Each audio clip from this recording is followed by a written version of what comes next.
पातंजल योग का ज्ञान कराने वाले 400 सूत्र है। कितने सूत्र है? 400 सूत्र है। 400 सूत्र 400 नहीं 200 सूत्र है और वो 4 अध्याय में विभाजित किए। हर एक सूत्र अध्याय में 50-50 सूत्र आते हैं। पातंजल योग सूत्र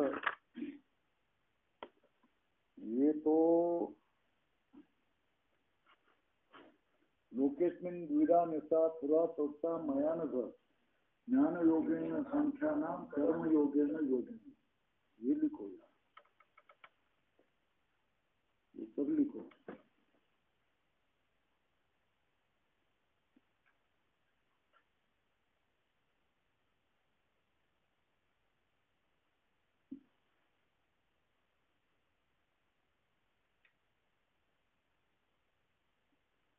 हो गया?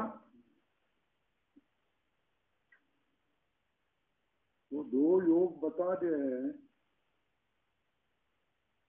ज्ञान योग सांख्यों का और कर्म योग योगियों का। ये 2 ही मार्ग है।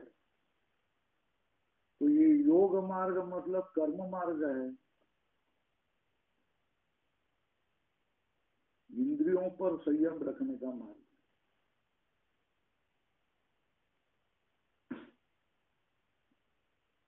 इंद्रिय विषयों के ओर चले जाते हैं और विषय उसको अपने धर्म प्रदान कर देते हैं। तो विषयों को शरीर, इंद्रिय, मन, बुद्धि, ये सबको विषयों से दूर रखना और इंद्रिय, मन, बुद्धि की वृत्ति अंदर लगा करके हृदय गुहा में बैठे हुए परमात्मा को समझ लेना, इसके लिए साधन ही इसमें बताया जाता है। ज्ञान की अपेक्षा यहाँ साधन का महत्व है ना। तो पातंजल योग सूत्र ये साधनात्मक है, सांख्य योग ज्ञानात्मक है ना। तो सांख्य के पदार्थ बोलो कितने?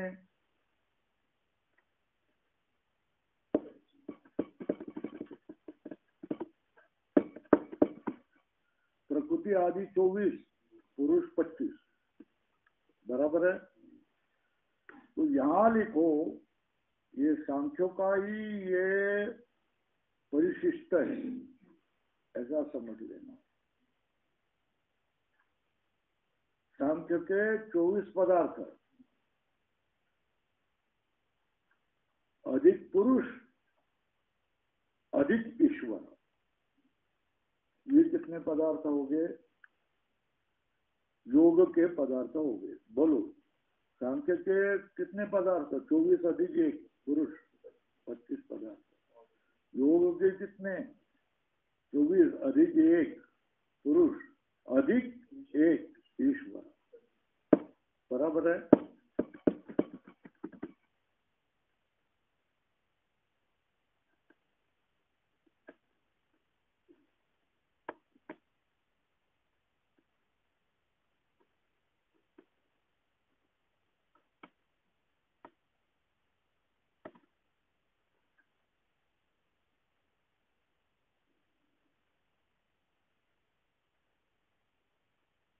इस योग शास्त्र को सारे भगवत गीता, भागवत, उपनिषद सारे ग्रंथ समर्थन करते हैं। समर्थन करने का कारण एकमेव यह है कि ईश्वर का समर्थन करता है योग शास्त्र, है ना। इसलिए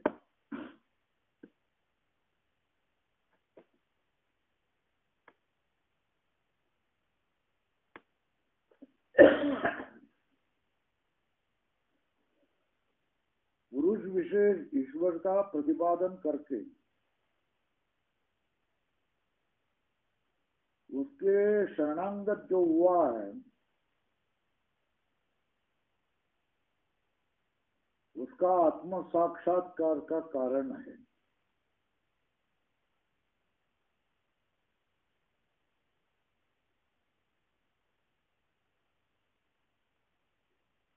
तो साधना करके ईश्वर का साक्षात्कार करना है, यही बात इसमें बताइए। बंधन का कारण विषय है, विषयों के पास इंद्रियों को जाना है।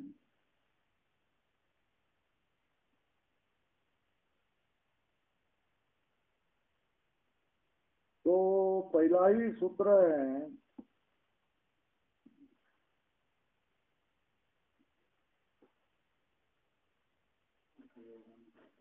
कहाँ है? मगर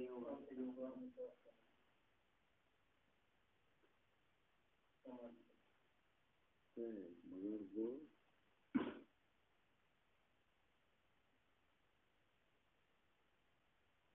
अथ योगानुशासनम, ये पहला सूत्र है। अथ शब्द है ना, ये किसके लिए? अथ के अर्थ आनंतर्य, प्रश्न, अधिकार, संशय, ये अनेक अर्थ अथ शब्द के हैं। तो अथ मंगल भी है, अथ शब्द का अर्थ। तो यहाँ अथ शब्द का अर्थ क्या है? अधिकार के लिए है ना। तो ये योग शासन का अधिकार है, यहाँ योग शासन बताया है।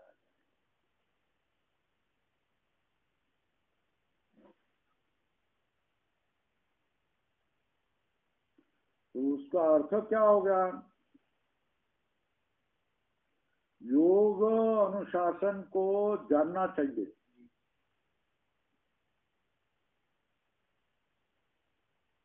कैसा? शास्त्र को अधिकार करके ही जानना चाहिए। शास्त्र को अधिकार करके ही योग के उपदेश को जानना चाहिए, ये अर्थ बता दिया।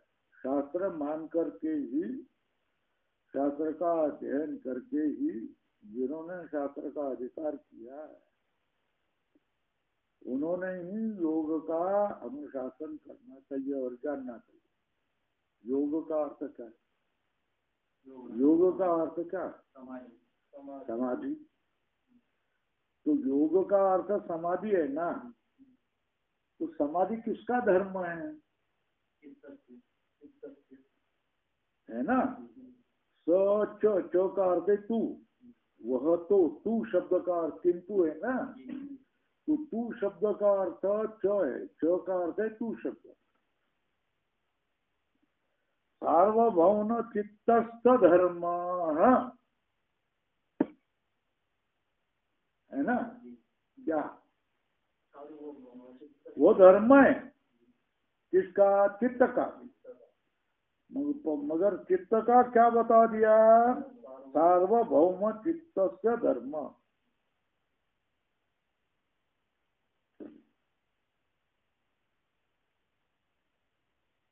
और ये बात हो गया ना। अर्थ का अर्थ क्या हो गया? अधिकार। ये योग शास्त्र को अधिकार करके ही योग का उपदेश करना चाहिए। फिर योग का उपदेश करना चाहिए। योग क्या? समाधि। समाधि क्या है? चित्त का धर्म। बस इतनी बात है ना, सीधा सरल है ना। ये सार्वभौम चित्त का धर्म है। सार्वभौम का अर्थ है स्वतंत्र, जिसके अधीन न होने वाला। और चित्त के अवस्था कितनी होती है? चित्त के चित्त भूमय अर्थात चित्त की अवस्थाएं कितनी होती है?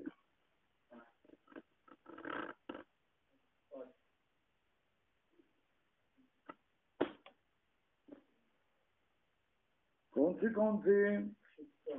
एक, दोन, तीन, चार, पांच, ये 5 होते है ना। क्षिप्तम मतलब अस्थिर, व्याकुल।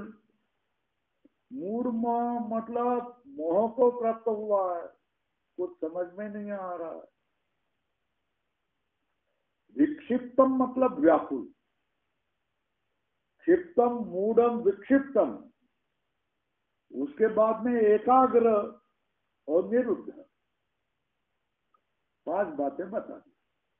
एकाग्र मतलब एक ही स्थान को अग्र किया हुआ है, ऐसा एकाग्र, जो विचलित नहीं है, एक ही उद्देश्य को जिसने लक्ष्य किया है और कर रहा है, वही है ना। चंचल लड़का दिखाई देता है कि नहीं, लड़की दिखाई देती है कि नहीं, और स्थिर बैठी हुई माँ बाप जो करेंगे वो करें, तो एकाग्र है ना। तो इस तरह व्यवहार में तो दिखाई देते हैं ना। एक तो क्या, क्षिप्त, मूढ़, विक्षिप्त, एकाग्र और निरुद्ध। निरुद्ध मतलब चित्त में कोई भी विकार नहीं है, कोई भी विषय नहीं है, अत्यंत शांत हुआ है, इसको निरुद्धम कहा जाता है। एकाग्र मतलब कोई तो विषय है मगर उसको लगा हुआ है, तो एकाग्र। बोलो चित्त की अवस्था उनसे विशेष रूप से क्षिप्त, विक्षिप्त, क्षिप्तम, मूढ़म, विक्षिप्तम, एकाग्रम, निरुद्धम, ये 5 अवस्थाएं हुई। अब बोलो आगे क्या।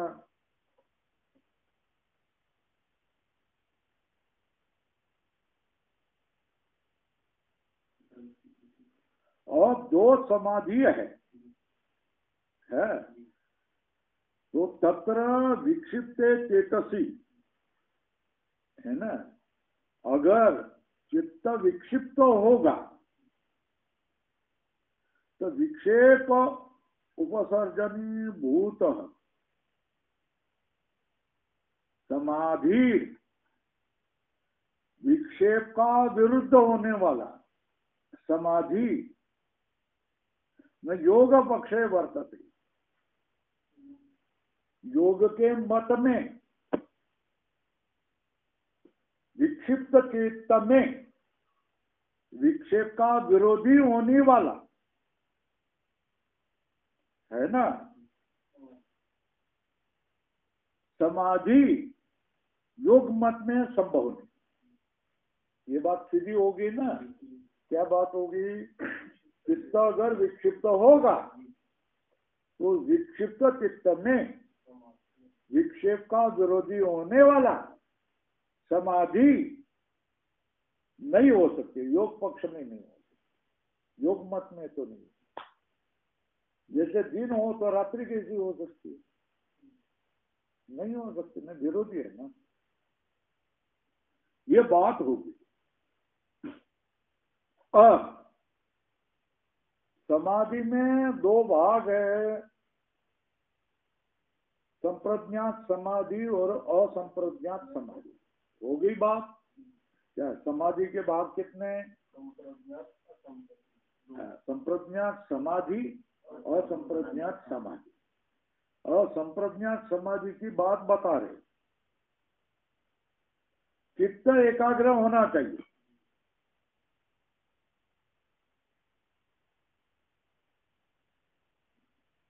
और उस एकाग्र चित्त में वास्तव अर्थ को प्रकाशित किया जाता है।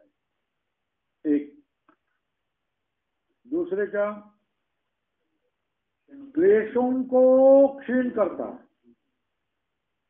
2 कर्म बंधन को ढीला करता है, श्रद्धयति मतलब ढीला करता है। और निरोध की ओर, सारे विषयों का नाश की ओर अभिमुखम करो। 4 हो गए। स्वसंप्रज्ञात समाधि। समाधि शब्द पुल्लिंगी है, इसलिए स शब्द का प्रयोग किया।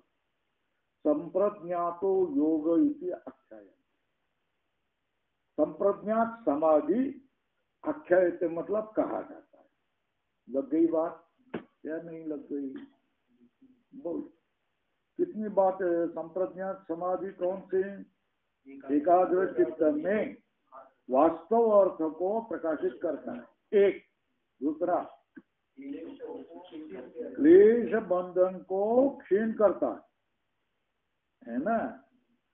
कर्म बंधन को ढीला करता है और मन को निरोध के अभिमुख करता है, वो संप्रज्ञात समाधि।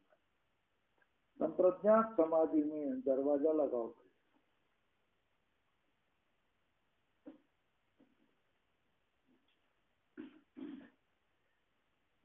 संप्रज्ञात समाधि में क्या क्या होना चाहिए? चित्त एकाग्र होना चाहिए, पहली बात। उसमें वास्तव अर्थ का प्रकाशन होना चाहिए, दूसरी बात। तीसरे, क्लेश क्षीण होना चाहिए, कर्म बंधन क्षीण होना चाहिए और निरोध के अभिमुख दौड़ते चला जाना चाहिए। ये 5 बातें बता दी। बोलो भाई, 5 बातें बोलो। चित्त एकाग्र होना चाहिए। दूसरा, वास्तव पदार्थ को उसमें प्रकाशित होना चाहिए। तीसरा, क्लेश नष्ट होने, क्लेश को क्या होता है? क्षीणोति ना, क्षीण होने चाहिए। कर्म बंधन टूटने चाहिए। और 5वां क्या है? मन निरोध की ओर दौड़ना चाहिए, वैराग्य की ओर दौड़ना चाहिए। ऐसा हो गया तो उसको क्या कहते हैं? संप्रज्ञात समाधि। संप्रज्ञात समाधि में वास्तव कोई अर्थ सामने होता है, लक्ष्य रूप से सामने होता है। और क्लेश वो समाधि लगने के बाद मतलब परमेश्वर का करकटावरी, समचरण विटेवरी करकटावरी विठोबा का तुम ध्यान कर रहे हो, तो ये ध्यान हो गया ना? तो उसमें मन एकाग्र हो गया ना? वो वास्तव अर्थ प्रकाशित हो गया ना? और भय चिंता ये दूर हो गए ना? और मुक्त हो गया, ऐसा लग रहा है कि नहीं लग रहा है? कोई जिम्मेदारी, कोई त्रास, कोई काम करना है, ये कुछ भी बातें ध्यान में नहीं आ रही है। तो अंत में क्या हो रहा है? अधिक निरोध की ओर हम चले गए, अधिक आनंद होता है, अधिक आनंद होता है। इसलिए चले जाते हैं कि निरोध हुक्म करो। 5 वो तो बोलो क्या 5?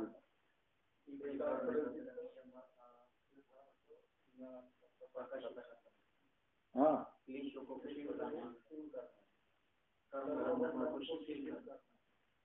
शिथिल करना और मन को निरोध के अभिमुख, वो कौन है? संप्रज्ञात समाधि। इतनी बात बताई। पहला क्या बता दिया यहाँ? योग। योग का अधिकार शास्त्र को मान करके, योग शास्त्र को मान करके ही योग पढ़ना चाहिए। योग का अर्थ है समाधि। समाधि क्या? चित्त का धर्म है। और 5 चित्त के 5 अवस्थाएं होती: चित्तम, मूढ़म, विक्षिप्तम, एकाग्रम, निरुद्धम। ये 5 भूमिया।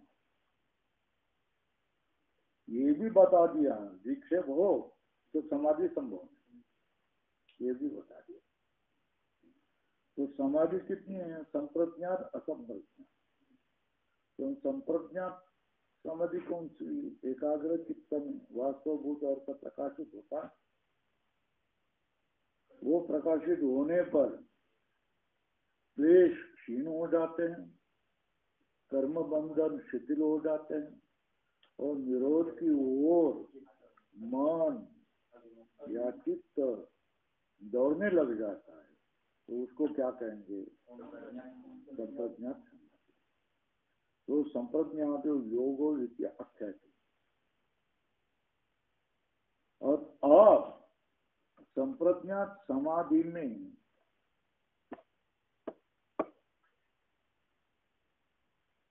चार प्रकार होते हैं।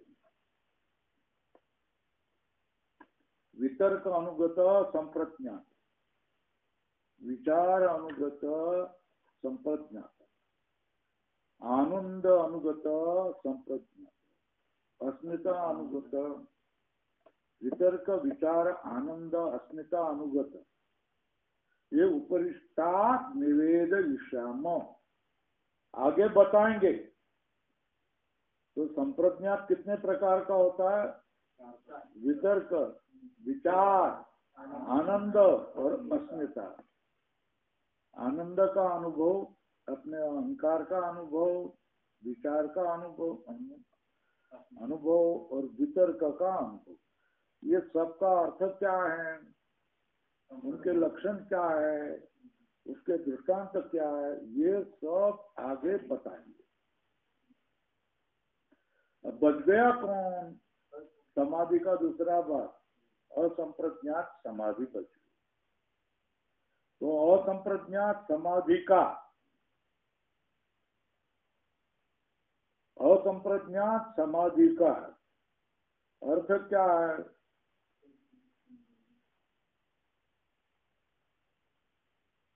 चित्त में कितनी वृत्तियां होती है? अच्छा बात।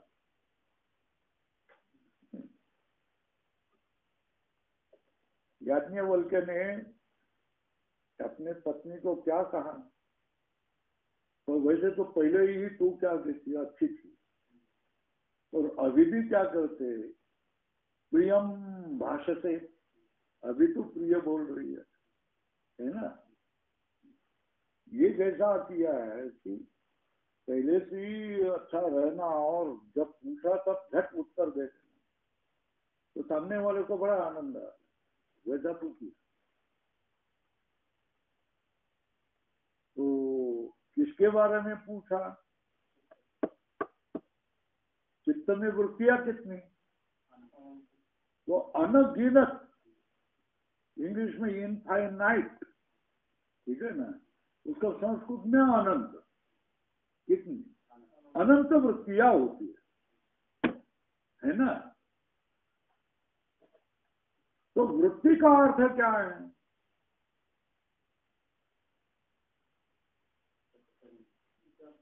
वृत्ति मतलब वृत्तुवर्तन है ना, व्यापार, कोई ना कोई चेष्टा, ठीक है ना? मतलब हलचल, मतलब अंतकरण भिन्न भिन्न आकार को प्राप्त होना, है ना? अब देखो, किसी ने वहां जमीन पर क्या किया, बर्तन पटक दिया, उस आवाज से क्या हो गया? मेरे मन में एक तरंग उठा ना, वो तरंग क्रोध में परिणत हुई और वाणी से बाहर निकल गया, है ना? ये क्रोध की वृत्ति निर्माण हो गई ना। और बर्तन बजाया, ये भी वृत्ति है ना, है ना? तो एक ही क्षण में, झट दूसरे क्षण में, तीसरे क्षण में, कितने क्षण है?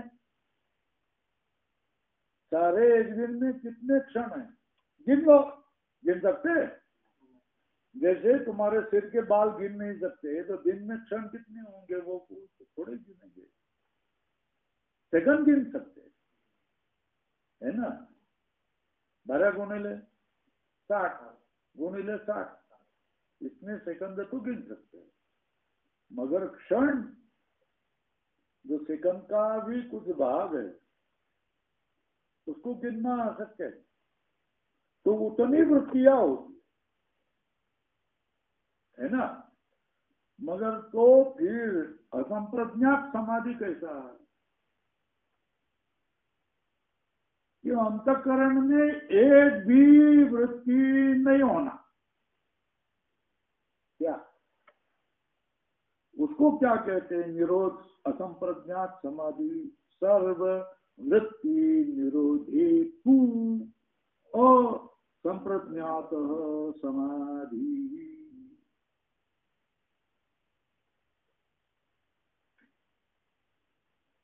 है ना? बरोबर। क्या हो गया बात? सर्ववृत्ति का निरोध करने पर असंप्रज्ञात समाधि होती है ना? अब भाई एक नंबर की बात हुई ना, तो एक नंबर में क्या आया है इतनी बात बताओ कोई भी। पहला सूत्र क्या? उसमें अर्थ का अर्थ क्या? अधिकार अर्थ है।